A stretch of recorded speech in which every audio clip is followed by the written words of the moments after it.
But here is why. A lot of times I want to have the chuck key in the lathe when I come in the next day. I want it there.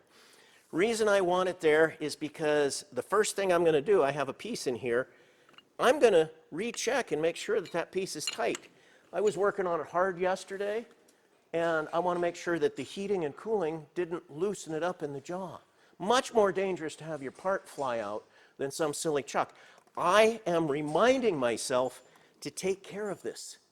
In the morning, I come in here. Maybe I was working hard, it might have got moved a little bit. I want to check the alignment. So I come through here. First thing I do is I make sure that each of these are tight. I might have an indicator back on there, checking again that it's true and square. Then I put that away. Now, at this point, I've already turned the chuck around a full turn. If for some reason I was using a 3-jaw, and usually I do that with a 3-jaw even, I'll snug it up on all 3 corners. I just happen to. So part of what that's doing is rotating this around, telling me there's nothing that's hitting it. And I've had several people mention that in comments, that besides making sure the chuck's not in there, rotate this around once. Very, very good if you have odd-shaped pieces, legs, things hanging out. Take a look at before you turn anything on too. It's not just, is it snug in the chuck, is it between centers? Use the other part of your brain too. Because I've seen this many times. Somebody puts something in here, it's a little off balance. Well, they happen to have had it in a high speed. Big, big bad thing.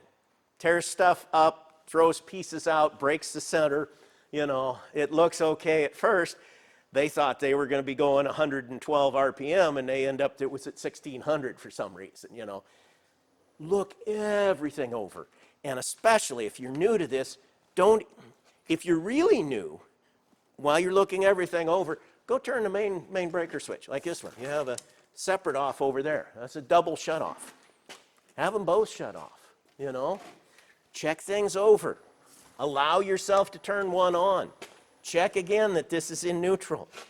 Turn the second one on. Then finally, you can turn the motor on. Now, when we look at everything one last time before you engage the motor, if there's no clutch, or the clutch, look at it again.